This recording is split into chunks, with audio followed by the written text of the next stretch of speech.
ఓం శ్రీమాత్రే నమః. Welcome to SRK Telugu channel.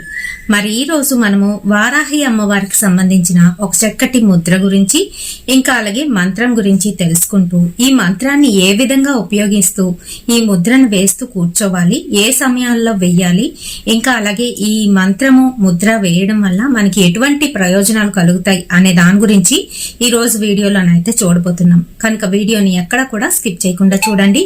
మన ఛానల్లోని దేవుడికి సంబంధించిన వీడియోలే కాదు, బ్యూటీ టిప్స్ కూడా వస్తూ ఉంటాయి. అలాగే మంచి మంచి క్రీమ్స్ గురించి ఇంకా వాటి ఫలితాల గురించి నేను వీడియోలు అయితే చేసి పెట్టాను. ఎవరైనా చూడకపోతే తప్పకుండా అవి కూడా చూడండి. అయితే ఈరోజు వారాహి అమ్మవారికి సంబంధించి ఒక చక్కటి ముద్రను అయితే తెలుసుకుందాము. అలాగే మంత్రము చాలా మంది చాలా మంత్రాలు అయితే చెప్తారు.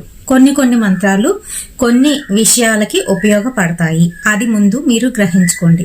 అయితే నేను ఈరోజు మీ అందరికీ కూడాను బాగా ఉపయోగపడేది, ముఖ్యంగాను కోర్టు కేసుల్లో చిక్కుబడిపోయి ఉండిపోతూ ఉంటారు. ఎన్నో సమస్యలతోని ఆ కోర్టు కేసులు ఎప్పటికీ కూడా చిక్కుముడు అనేవి విడకుండా ఉండిపోతాయి. అలాగా మీరు కోర్టుకి బోల్డంత డబ్బులు తగిలేస్తూ ఉంటారు, తిరుగుతూ ఉంటారు, కానీ ఫలితం అయితే ఉండకుండా పోతుంది. కేసు అనేది ముందుకైతే నడవట్లేదు. ముఖ్యంగాను ప్రత్యేకించి భార్యాభర్తలు విడిపోదాం అనుకునేటప్పుడు అవతల వాళ్ళు మిమ్మల్ని ఇబ్బందులు పెడుతున్నారు, ఎన్నో రకాలుగా టార్చర్లు పెడుతుంటే వారి నుంచి విడిపోదాం, దూరం అయిపోదాం అనుకుంటూ ఉంటే ఓ పక్క నుంచి ఈ కేసు అనేది అవ్వకుండా ముందుకి కదలకుండా ఎక్కడ వేసిన గొంగలి అక్కడనే అన్నట్టుగానైతే ఉండిపోతుంది. అలాంటి సందర్భాల్లోని మీకు వారాహి అమ్మవారి యొక్క మంత్రము చక్కగా పనిచేస్తుందండి.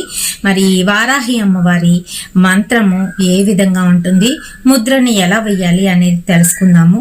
అయితే ముద్రలు చాలా రకాలైతే ఉంటాయి. అయితే ఈ రోజు నేను ఇదిగోండి చాలా ఈజీగా, ఇది ఇదివరకట్లో కూడా చాలా మంది చాలా రకాలుగానైతే చెప్పారు.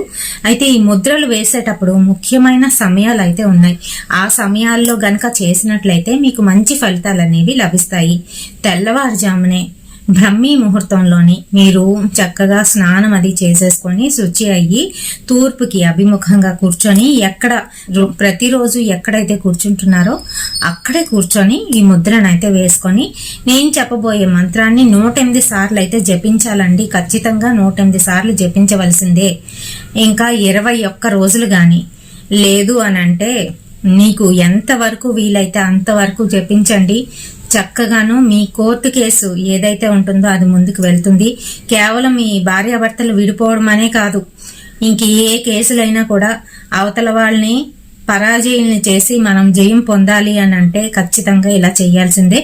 మరి ముద్ర ఎలాగుందో అనేది చూపిస్తాను, చూసేయండి. ముందు అయితే మనము కుడి చెయ్యి బొటన వేలు ఏదైతే ఉందో దానిని ఎడమ చేతి చూపిడి వేలు, ఈ చూపిడి వేలుకి ఇలా అతికించాలి. చూస్తున్నారు కదా, కుడి చేతి బొటన వేలు, ఎడమ చేతి చూపుడు వేలు. ఆ తర్వాత మిగతా వేళ్ళని ఇలా ఒకదానికి ఒకటి పెనవేసుకున్నట్టుగానైతే వెయ్యాలి. తక్కిన ఈ బొటన వేలు ఏదైతే ఉందో దీనిని ఈ వేళ్ల మధ్యలోకి ఇలా అయితే పెట్టేసేయాలి.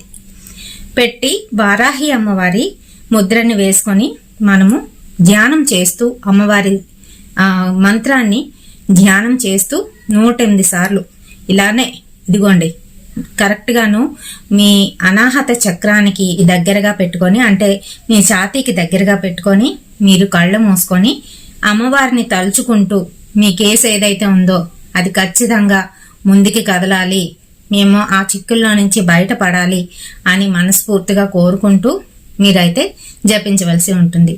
అయితే తెల్లవారుజాముని 4 నుంచి 6 లోపు మీరు చేస్తే మంచిది. లేదంటే సాయంత్రము 6 నుంచి 8 లోపు చేసుకోవాలి. అలాగే ప్రతిరోజు మనం మంత్రం అయితే జపించవలసి ఉంటుంది. ప్రత్యేకించి ఏ రోజుల్లోని మొదలు పెడితే మంచిది అని అంటే దశమి రోజు, ఏకాదశి రోజు, ఇంకా పౌర్ణమి రోజులు మీరు ఈ మంత్ర జపం సాధన చేయడానికి మొదలు పెడితే మీకు బేసిక్గానైతే ఉంటుంది. మధ్యలో ఎటువంటి ఆటంకాలు రాకుండానైతే పూర్తవుతుంది. ఆడవారు చేసేటప్పుడు మీరు నెలసరి అయిపోయిన తర్వాత మీరు చూసుకొని చేసుకోండి. మరి మంత్రం ఎలా ఉందనేది స్క్రీన్ లో వస్తుంది, చూసేయండి.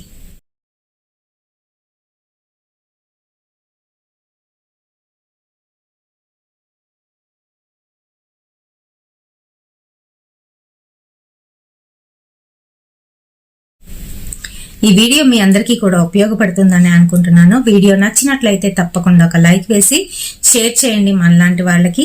రేపటి సరికొత్త వీడియోతోని మళ్ళీ మీ ముందుకైతే వచ్చేస్తాను. అంతవరకు స్వస్తి.